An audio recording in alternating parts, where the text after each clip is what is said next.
Matondo na balandi Debout Congolais TV. Merci na bino nyonso bopesaka biso confiance pe fidélité po ete to memela bino basango ya République démocratique du Congo ngai wa bino Samba Olonga de père et de mère nazane esengo koyeba bino ebele sur toute l'étendue du territoire de la République démocratique du Congo et partout à travers le monde pour na ko partager na bino ba information ya mokolo ya lelo lundi 9 juin 2025. Alors, Nazalaka toujours na motivation à koyebisa ba commun des mortels que justice yanzambe erataka motote, justice yanzambe motomoko te a échappaka na contrôle nango. Ce qui veut dire que nous ne récoltons que ce que nous avons semé. Soki yo oloni mabe, yeba pe okubuka kaka mabe. Mabe yo za kosala, ezala na nkuku, ezala na poissa. Au finir toujours par kozwa litomba topé lifuti nayango. Alors si vous n'êtes pas déjà encore abonné à cette chaîne, déjà faites-le, abonnez-vous, likez cette vidéo, partagez avec le voisin, dites-nous ce que vous pensez dans les commentaires parce que le titre est déjà affiché déjà sur votre émission. Alors nous allons parler de trois sujets ou quatre, je ne sais plus. Les premiers sujets, ils allaient procureur près ya cour ya cassation Firmin Vonde à saisir les sous-assemblée nationale pour na kosenga lever ya ba immunité ya Constant Mutamba. Donc autorisation pour na ko poursuivre Constant Mutamba parce que amoni ba soupçon ya détournement ezali mingi par rapport à instruction oyo bantamaki na Constant Mutamba. Nous allons en parler dans cette émission parce que tu as vu déjà que une fois que procureur a affirmé que suite à instruction au Bamenaki, tout le monde Constant Mutamba Zalaki a entendu pendant 2 jours et Zalaki Nata Moulaï. Qu'est-ce qui va se passer? En tout cas, j'en parle dans cette émission. Sangwami Balé ezali décision Oyo ya Sassou enfin officiellement ya ko mettre fin na likambo etali collaboration na yena ba Rwandais.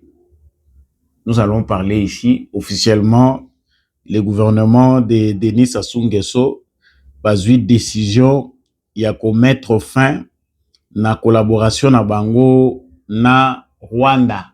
Accord oyo basignaki na Rwanda pour que Rwanda a exploité oyo ezali ba comment on dit ba terre na bango de manière agricole.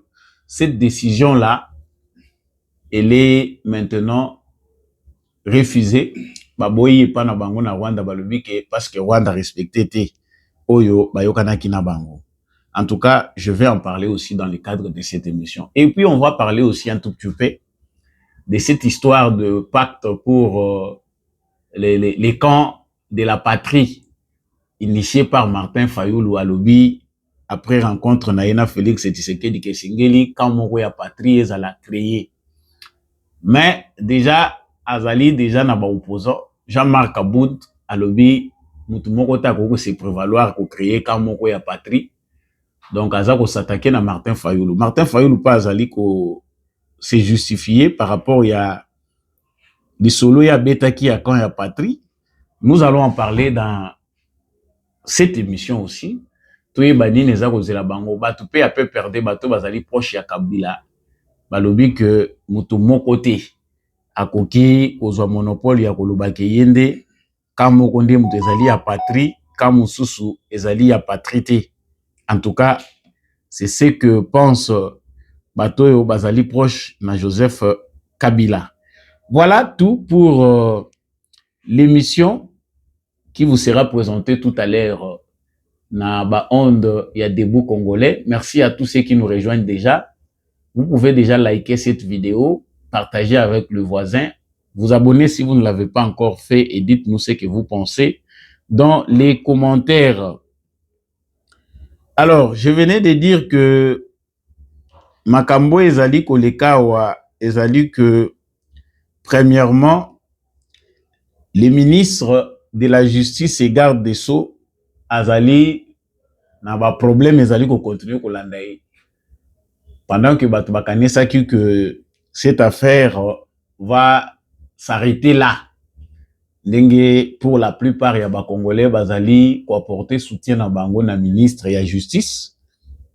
Mais contrairement à ce que pourrait penser la plupart ya bato, le ministre de la Justice est poursuivi maintenant, bah poursuite judiciaire. Au départ, c'était une instruction. Ndenge basengelaki en autorisation dans l'Assemblée nationale. Maintenant là, le procureur général près la Cour de cassation a saisi l'Assemblée nationale pour obtenir l'autorisation des poursuites à son encontre. Alors, cela veut dire quoi? Cela veut dire que si l'Assemblée nationale autorise des poursuites contre Constant Moutamba, il serait contraint de démissionner de ses fonctions en tant que ministre de la Justice pour répondre à la justice.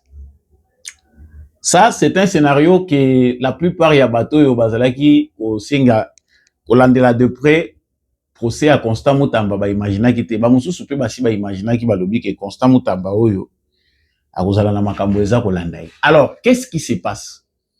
Tout le monde a qui mikoleleka ki le président de la République Félix Tshisekedi asangisi ministre ya justice na ba corps ya magistrature ya République démocratique du Congo. Ba toyo bazali kokamba ba institution judiciaire a sololi na bango pour que harmonie ezala na esale na bango a musala. Bato ebele bakanisa que déjà ils a fumé blanche.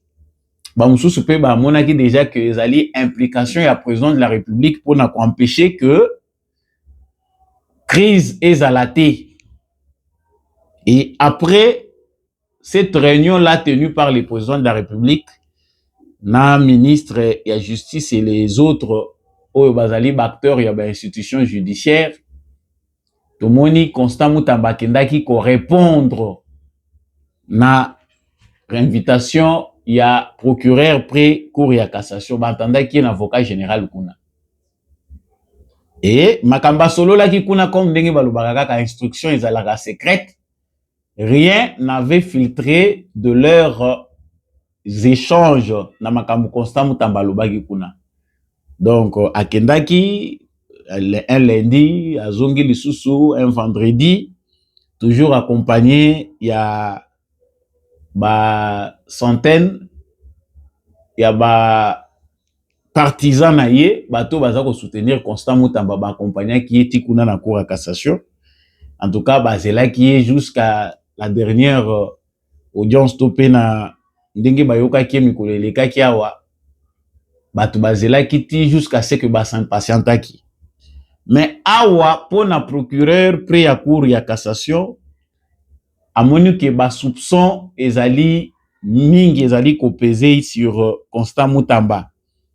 Ba moni penda que lokola ba soupçon ezali mingi esengeli que ba lancer ba poursuite pour que justice alandela en profondeur dossier ya Constant Moutamba. Nous savons que les jours à venir seront riches en actualité, riches en événements, autokoyi ko commenter. Mais déjà à ce stade, qu'est-ce que nous pouvons retenir? Et là, d'abord, il y a liboso toza ko retenir pour na biso bato yo tolingi kozala na parti prité parce que nous voulons un Congo qui émerge, que ça soit sur le plan judiciaire, que ça soit sur le plan de la qualité de gouvernance. Tolingi Congo o ezali kocha moto nyonso à pied d'égalité. Ko respecter mibeko ezali kaka pona catégorie moko ya batute, c'est pour tout le monde. Moi au départ lorsque je parlais dans cette émission de l'affaire Moutamba, j'avais dit que il y a une façon de procéder qui démontre un certain acharnement contre le ministre de la Justice. 2, le ministre de la Justice Constant Moutamba azape kaka musantu te azamutu akokipe kokweya. Alors, azape justiciable s'il y a un problème et que ba soupçon ezali ko peser likolo na ye, il peut être poursuivable mais ndenge nini. C'est là où tout le monde s'est posé la question. Vraiment ekendaki na vitesse makasi que le procureur après la Cour de cassation est allé trop vite sans même passer par la première ministre. Alors, dans ces dossiers, Zana Makamuso est commis pour échapper biso. Est-ce qu'il s'agit kaka na makambu ya mbongo oyo ya construction ya ba prison ou il s'agit d'une autre affaire derrière que nous ne maîtrisons pas? Parce que jusqu'à ce niveau, tout kali komona nanu te koyoka te ba information crédible ou ezali kotalisa que Constant Mutamba asi azwaki misolo mbongo. Mbongo yango ezalaki montant boni. Est-ce que déjà ezalaki na maboko na ye aza kosalela yango to pe entreprise oyo ye a contactaki pour la construction ya ba prison baza déjà na bambongo na compte na bango et que Constant Mutamba bien que a biaisé la procédure administrative concernant passation à marché, est-ce que mbongo ese komaki na maboko ya Constant Mutamba? En tout cas, je peux vous avouer que jusqu'à ce stade, ezali na ba élément ou ezali ko échapper na biso média pour topesa bino penda conclusion vraie. Mais toyoka ki na débat na kati Assemblée nationale balobi ki zara makambo oyo Constant Mutamba avouaki oyo bakokaki ko révéler te pour ekoki ko entacher instruction oyo ezali en cours lokola instruction esengeli ezala secrète. Ils n'ont pas voulu divulguer certaines informations. Est-ce que notre Constant Mutamba aurait piétiné une peau de banane ou ce serait lui-même donné yemoko amipesi apesi bango ba occasion ba kweisa yendenge bango moko bazaki na intention ko sala yango?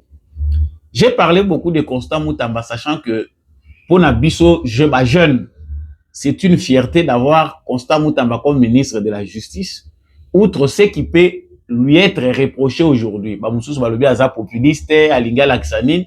Na ba dire il y a ba député belé na ba acteur politique, on voit que il y avait des antécédents, bazana ba problème particulier na Constant Mutamba où ça n'a rien à voir d'abord na makambo yo République mobimbeza kozela. Balobi alingi komila kisa azali na ba ambition présidentielle, alingi kolakisa ki yenda yebi mingi populisme lekiye. Est-ce que nazo mona te ka kozala candidat na 2028? On a beaucoup inventé des choses. Mais ce qui est vrai ezali que baluba balobaka bakubanda ka bakusangani. Ça veut dire que les gens disent des choses sur toi mais qu'on ne te trouve pas dans ces choses. Ce qui bato bazoloba mabe likolo na yo et que yo yebi yango te. Problème ezate tu peux dormir tranquillement ozala no calme ko s'agiter kutute. Mais ce qui bato baza koloba na yo mabe et que baki kokuta ona mabe. Ah, vous avez tous la conclusion. Donc, si cette affaire continue, c'est-à-dire quelque part le président Félix Tshisekedi ne s'est pas ingéré, ne s'est pas interposé dans cette affaire. Alinga tika, affaire oyo, et pesa biso, ba Congolais, to pesa maturité na ba institution na biso. Mais jusqu'où ira cette aventure? Ce que zali règlement des comptes, et qu'on pesa biso bénéficité, par contre, et qu'on nuire les sous na exercice ya justice ya mboka na biso otoyebi déjà que ezali instrument ya ba plus fort parce que tina moment tozali koloba façon nga ba kokamatela ngai soki il s'agit problème ya justice eza façon ba kokamatela ba mususu te ba intouchable bazali ko continuer kozala bato baza ko échapper na contrôle ya justice ya mboka na biso. Mais pourquoi avec Constant Mutamba c'est allé trop vite? C'est la question qu'on se pose. Biso to koyi ko télématé. Nous savons que les magistrats suprêmes existent. C'est le président de la République qui est le magistrat suprême. Azalipe garant, il y a bon fonctionnement, il y a bien institution.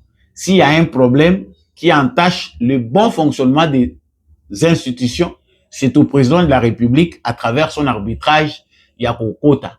Soki ti sikoyo dossier affaire ya Mutambezo kokende peut continuer au moni procureur à lobby, il faut sikoyo ba poursuite contre Mutamba, c'est que le président a permettre que Moussala et ça les mana justice.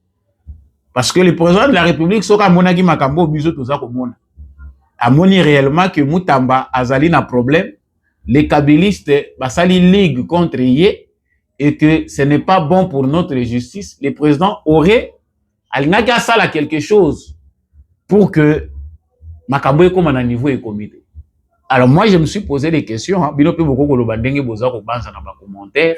est-ce que le président de la République doit interférer sur une affaire, il y a justice, baza ko poursuivre non. Quelque part, il faut d'abord amener bateau yoba qui na maile na bango tisuka justice yango elingi sala nini. Est-ce que Constant Mutamba détourné toté?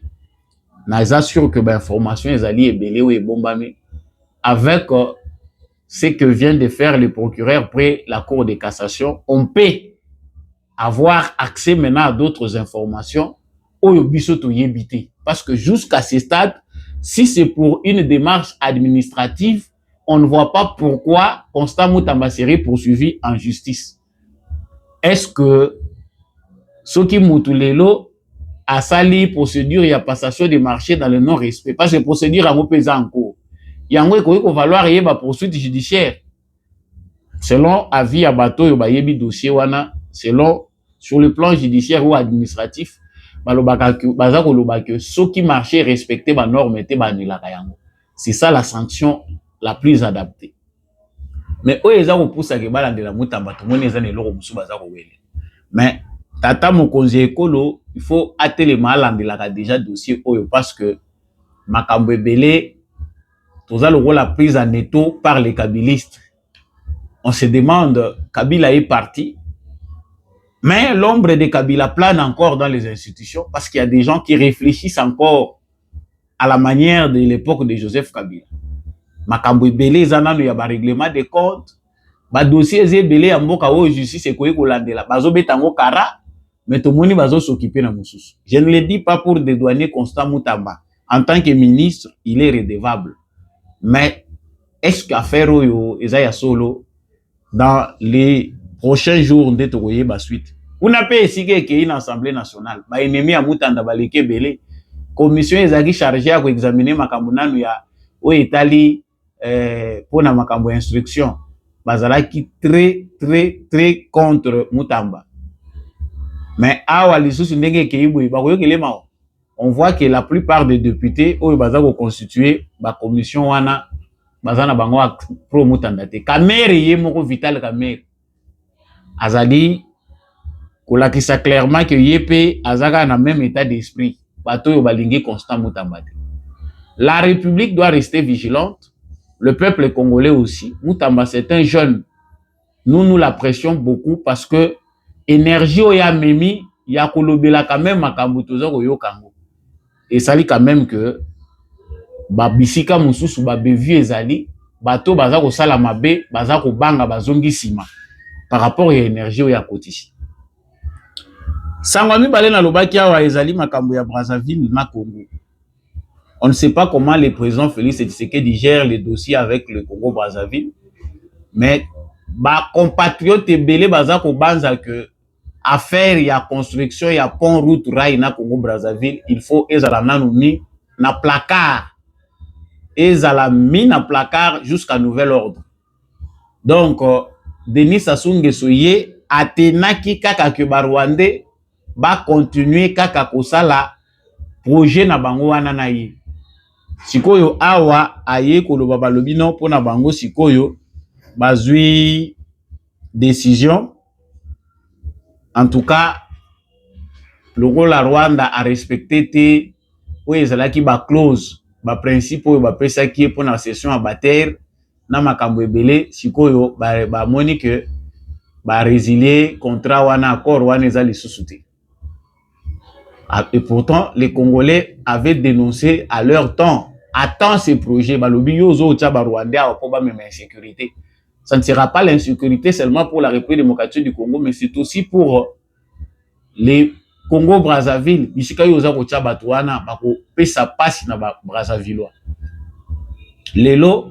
Le gouvernement de Sassou Nguesso va rejoindre les Congolais de la République démocratique du Congo.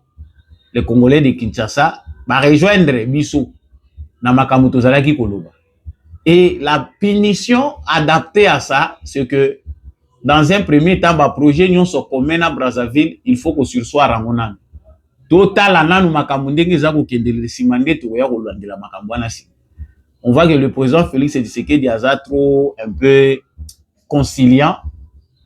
Na façon aza conciliant, oko mona pe leki na ndenge wana. Mais mboka oyo Brazzaville na France ba relation au baza ko entretenir ezali problématique.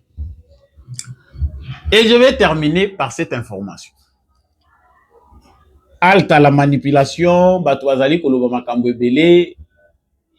Martin Fayulu qui a rencontré Félix Tshisekedi, ils en a bateau baza d'accord na été, ils en a bateau pe balobi non, on peut quand même l'écouter parce qu'on a besoin de cette paix. Mais opposition oyo bakoti na zamba te, bakoti pe bitumba. Jean-Marc Abunda lobi na Martin Fayulu que c'est quand là il y a patrie oyo yo ozali koluka wana, en tout cas nga naza d'accord nango te. Ça c'est le point de Jean-Marc Abunda. Alors quand il y a patrie ezali monopole, il y a groupe moko ya ba individu te baki de se constituer. Il ne s'agit pas d'un camp de la patrie. Mais mutu nyonso alingi ko défendre mboka na ko défendre. Ba spécialiste pe ya PPRD, il y a Joseph Kabila. Bango pe balobi pona bango balobi que en tout cas les camps de la patrie oyo bozali ko senga. Je cite ici Marie-Ange Mouchobekwa. Elle dit halte à la manipulation. Le camp dit de la patrie n'a pas le monopole de l'amour de notre pays qui est du reste notre patrimoine commun. Ce camp n'a pas non plus un appareil pour mesurer l'amour de la patrie. Donc, les gens qui s'opposer à Martin Fayulu, na idée abimisi ya camp, il faut constituer un camp pour la patrie. Mais la question que je me suis posée tant qu'on a moni débat où ils ont côté na opinion, je me dis mais bato baza ko telemela Fayulu, baza ko s'attaquer na nani pe na nini. Mutabimisi idée na ye. Alors que nous avons besoin de créer un camp pour la patrie. C'est son idée. Moutouazali oya sepeli na makanisho ya peshiwana parce que le pays est menacé. Il s'est justifié pourquoi lui trouve bon que quand Moïse a créé la patrie. Si quoi yobino wolobite, moutumoko taza na monopole. Moutumoko aza na monopole ndengeni za lokola yo créé pe les kanisina yo. Et que Luka Kere qui peut aujourd'hui aller s'associer parce que mboka ezali menacé tout ça la bloc moko. Bino wolobite eza monopole te. Est-ce qu'il y a ici bino qui eza un monopole ya mutu? Il y a bimisi les kanisina ye. Ou bien c'est un péché parce qu'aujourd'hui Martin Fayulu a rencontré Félix Tshisekedi. Biso nyonso toza déçu parce que tu as vu Martin Fayulu a sala na mboko. Tout ce qu'il a dit pour Tshisekedi, nous savons. Mais quand il faut réfléchir, na likambo etali mboka, on essaie un peu d'abord de mettre de côté nos émotions et nos sentiments pour voir muto yo ndenge amipesi boyi. Est-ce qu'il est sincère premièrement? Batebele balobi que Fayulu yo za sincérité, ozalaka trop versatile. Balobi en tout cas pour ceux qui sont très radicaux côté à Tshisekedi balobi que Fayulu okei pour distraire bato. Oza mutu moko o changeaka na yo pamba pamba. Koma lokola caméléon. Mais ce qu'il faut voir ici ezali que ezana batu oyo balingi dynamique ya ko défendre ekoloté. Il n'y a que les idiots qui ne changent pas. Tondimi na biso pe que Fayulu asasili. Aza les sources na succès et c'est vrai. Mais aza mutu si le Congo aujourd'hui a besoin de gens batu batele mabaloba, loko la comprendre. Il peut suivre. Siko yo Jean-Marc Abunda kotoyo ndako po tikaki ya mwana ezo continuer kozika. Aussi botiaki poto na bino ide peso botikelaki kabuya. Tozo mona makambo ndenge ezo continuer kuna. Partenaire na yo bozalaki na ye na gestion. Koto po ye depuis obimi boloko bato baza oyeba ko situer te Jean-Marc Abunda. Azo kende wapi na politique na ye. Siko oye komi ya guerre entre Martin Fayulu, Jean-Marc Abunda na bato ya PPRD za poto suka wapi. Ceux qui peuvent aujourd'hui, en âme et conscience, aller vers Félix Tshisekedi, kosenga na Félix Tshisekedi côté, tala eloko biso to lingio cédé pour que makambo ekende liboso. Bakoyi kosala yango bazali. Et c'est pas donné comme ça mutu nyonso asala ba jendenge asepeli asala ndenge tozo kolobela koyo kilango awa. Donc ceux qui s'attaquent à Martin Fayulu va comprendre que il est aussi pour quelque chose. Le fait pour lui d'aller vers Tshisekedi et bouleverser ba plan na bango. Bato bazako attaquer Martin Fayulu ba moni penda que oui et ils ont besoin plus que ba Congolais ba kende ko rejoindre Kagame que ba Congolais ba ya vers Tshisekedi. que Fayoulou soit avec rien qu'avec sa femme et Prince Epenge na professeur de Vos Kitoko. Ils ont choisi d'aller vers Tshisekedi, qu'il appelle aujourd'hui son frère. Tout le monde Prince Epenge a commis au benga yekulutu. Alors Gazaï ko benga Nyon so Chilombo. Et on a zopé sa passer Gili raison. Alors que bon transport bazwaki kuna et kotisi maloba ya sika. Au moins professeur de Vos Kitoko a commis défenseur. Il y a diplomatie à Tshisekedi. Ce qui n'est pas mauvais. Sikoyo bino bolingi nde batu baza na Congo to na Kinshasa bakende nde ko rejoindre nanga wana bokangi munoko. Ba oyo bazokende ko rejoindre nanga bokangeli bango munoko. Sikoyo ba oyo bazokende ko rejoindre Tshisekedi bozotelemela bango. Jean-Marc Kabund zala clair. Les Kabylistes zala clair. So bolingi bokende. La voie est encore libre. Vous pouvez aller na kati ya bar kwa nezozina. Émission ekomi na suka, je pense que nous avons été très courts dans l'analyse de ces informations. Merci à vous qui nous avez suivis de partout en République démocratique du Congo. Si vous avez apprécié nos analyses, likez cette vidéo, partagez avec le voisin. Surtout, n'oubliez pas de nous laisser des commentaires. Merci à l'équipe technique qui m'a accompagné. Ndeko Toubajiki Serge, merci à l'homme de la vérité des urnes, Jean-Louis Timbalanga. Merci à Papa Michel Lumakaso, Papa Maurice Kikangala, Papa Boniface Mpunga, merci à Papa Paulin Chika, Maman Bilondea, Maman Lisette Mumbendou et tous ceux qui soutiennent cette émission. Je vous dis grand merci. Nous rencontrons un petit souci avec YouTube, plateforme qui diffuse nos informations. Avec trop de bannissements, trop de signalisations, vous pouvez nous soutenir pour essayer de faire mieux en appelant le numéro en bas de votre écran. Je vous retrouve prochainement avec un autre numéro.